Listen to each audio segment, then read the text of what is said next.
You know, it's been a while since Mike Richards was fired from Jeopardy and Wheel of Fortune. I wonder what he's up to now.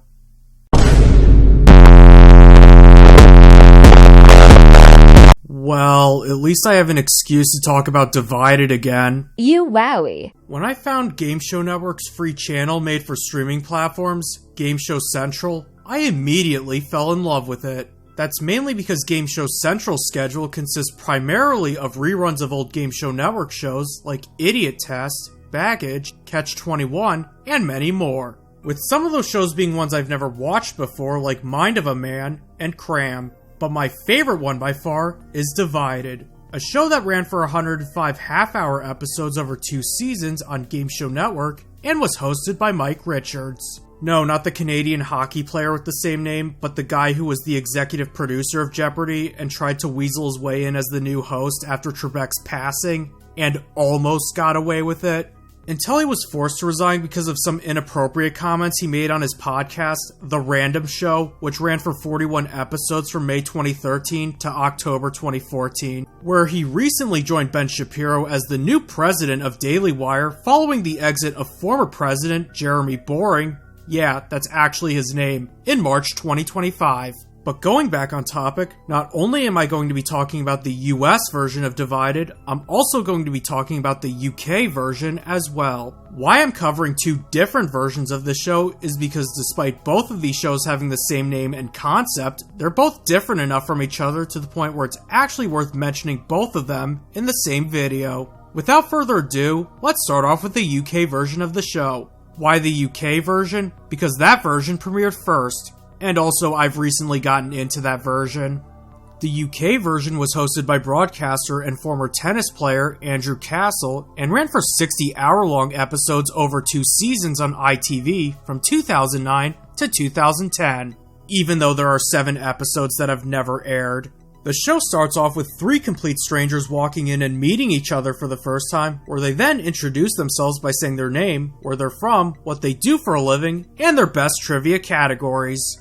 After the contestants are done introducing themselves, the game then begins, where the team is tasked to correctly answer 15 multiple-choice trivia questions that are spread out across 5 rounds with the goal of trying to win as much money as possible. Round 1 has 5 questions, with each question being worth up to £3,000. Round 2 has 4 questions worth up to £7,500. Round 3, 3 questions worth up to £15,000. Round 4, 2 questions worth up to £30,000, and lastly, Round 5, which has only 1 question and is worth up to £75,000.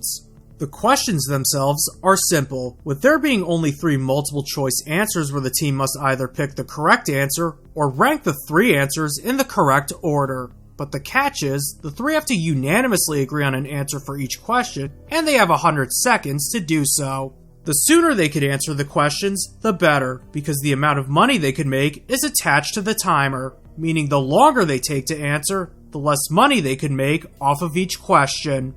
Accuracy is another factor to take into consideration because every incorrect answer will result in their bank total being halved, and missing 3 questions results in an immediate loss where all 3 players leave the game with nothing. After each round, the team has 15 seconds to unanimously agree on whether they want to keep playing or if they want to stop and lock in that decision. But if they don't unanimously come to a decision within those 15 seconds, then the next round will start automatically. If the team unanimously chooses to stop playing, or if they answer all 15 questions without missing 3 times, the contestants are then faced with one final question. One question that has no objectively correct or incorrect answer. How will the team split the money? Because their bank total will be divided into 3 unequal amounts, with share A being the big amount, share B being the middle amount, while share C is the low amount, with the exact percentages varying from each episode.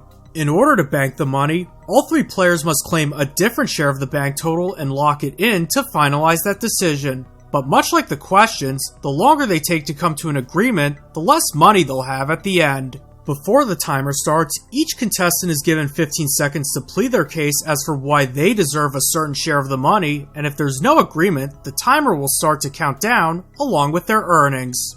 After 50 seconds have passed, the host will remind the players that they have lost half of their bank and will give the players some time to breathe before starting the clock again.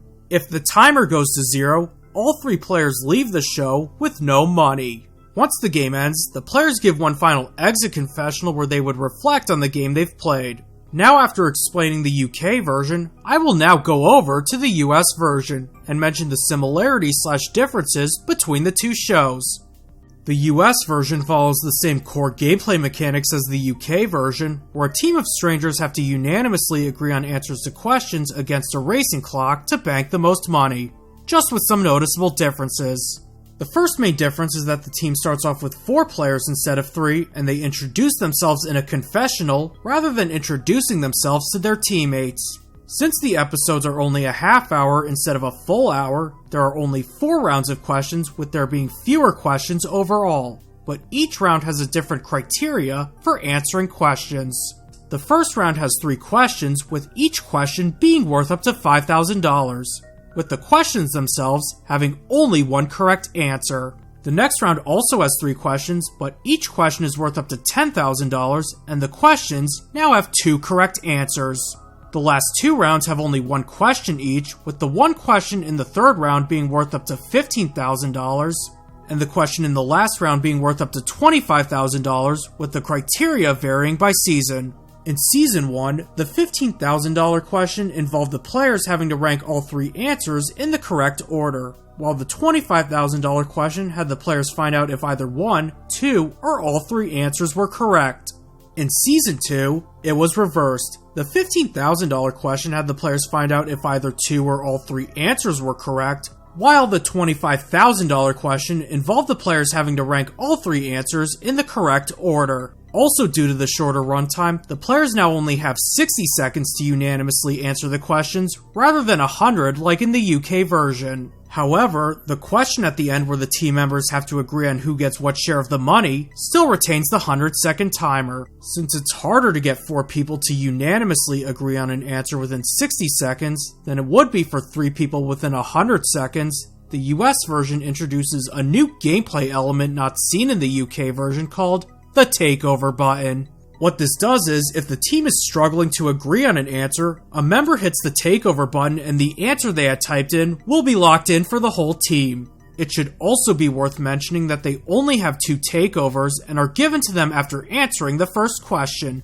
meaning they should be used sparingly. While accuracy is still important here, there is no longer a limit as for how many questions the team is allowed to miss, as their bank total will just keep getting halved with every incorrect answer. Since missing 3 questions doesn't result in an automatic loss in the US version, the players don't get to decide in between rounds if they want to keep playing or stop entirely. Instead, since the teams start off with 4 players instead of 3, an elimination takes place after the second round where the team members must unanimously agree to vote out 1 player from the team. If the players didn't initially come to a unanimous decision on who to eliminate, they will be given a brief period of time to switch their votes.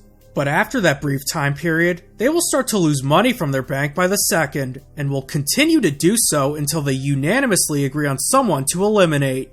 The last question, where the 3 remaining players have to unanimously agree on who gets what share of the money, the percentages are the same for every episode, with share A being 60% of the bank, share B having 30%, and share C having only 10%.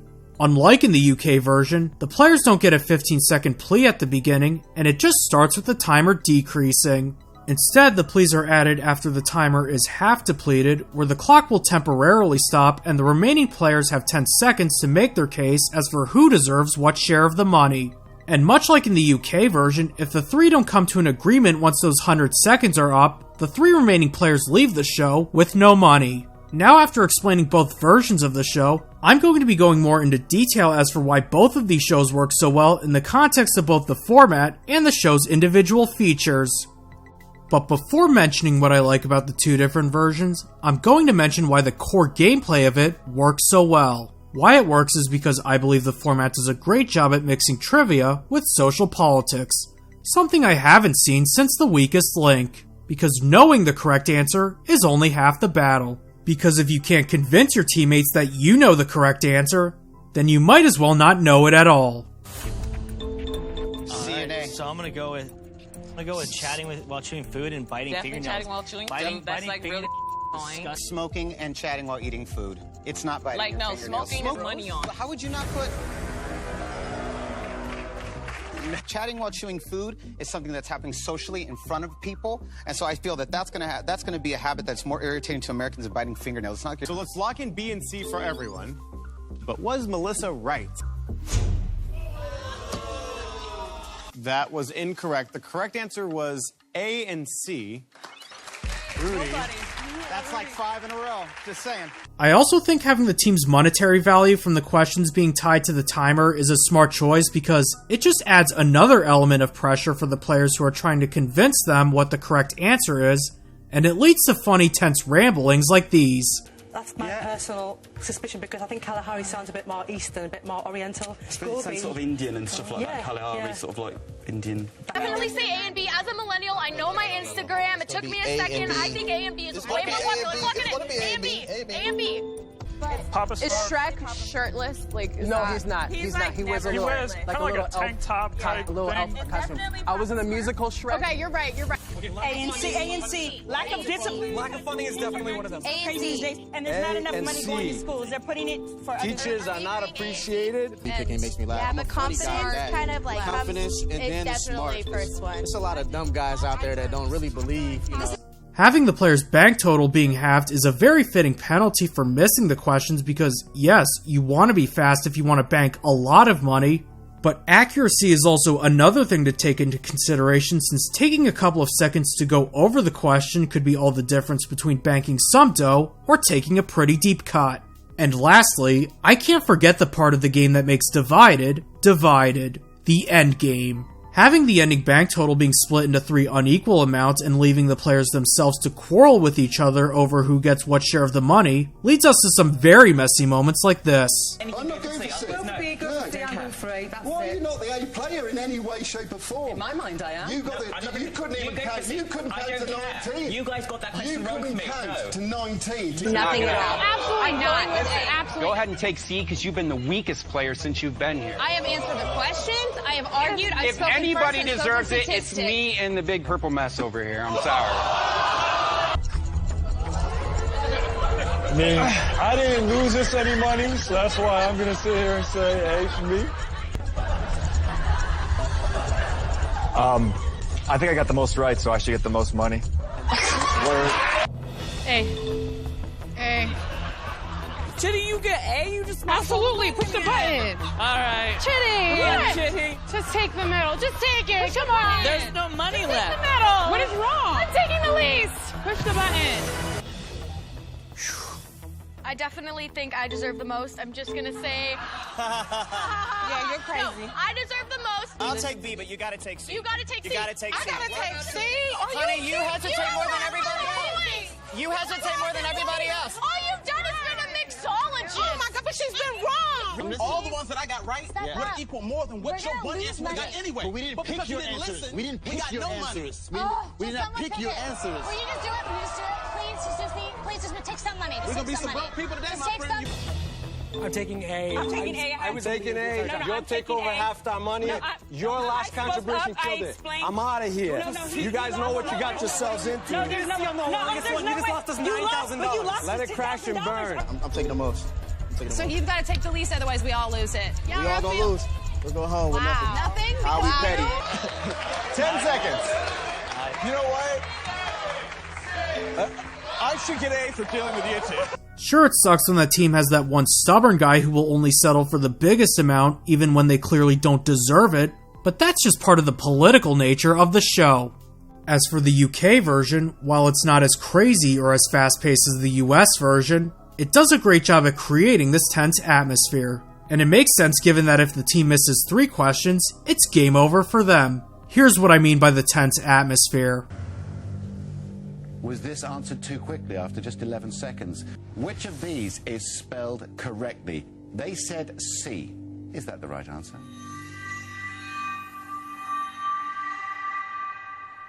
Was he right?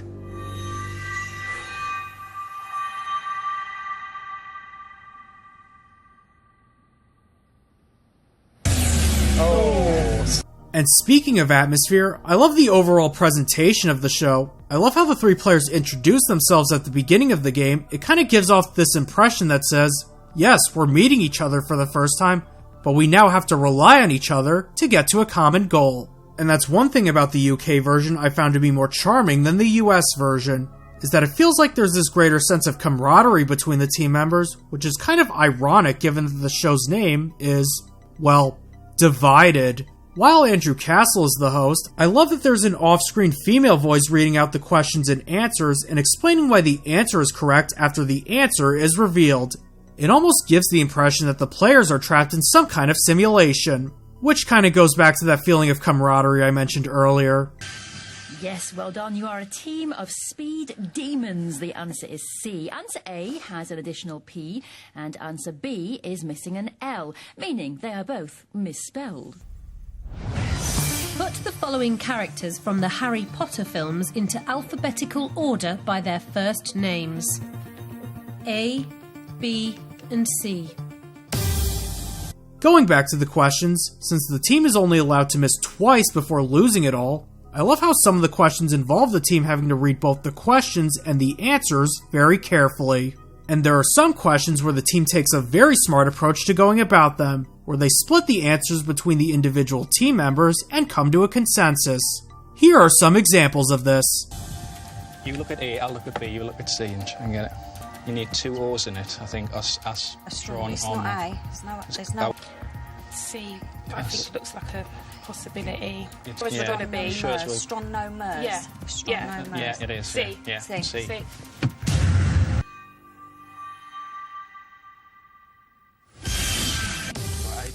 It's not B because... Oh, I can't remember this. 3, count that, 6. It's not C, there's 2 L's in Scallion, there's only 1 L in Ronaldo. Okay. Because there's 2 L's in C, there's 2 L's in B, there's only 1 L in A. Yeah. Yeah, you're right. Yeah, cool. Yeah. Go for it. Yes, well done. The answer is A. B and C have an extra L and a missing R. I also like the 15-second segments where players could vote if they should keep playing or to stop entirely. It kind of adds this level of risk versus reward that's not seen in the US version.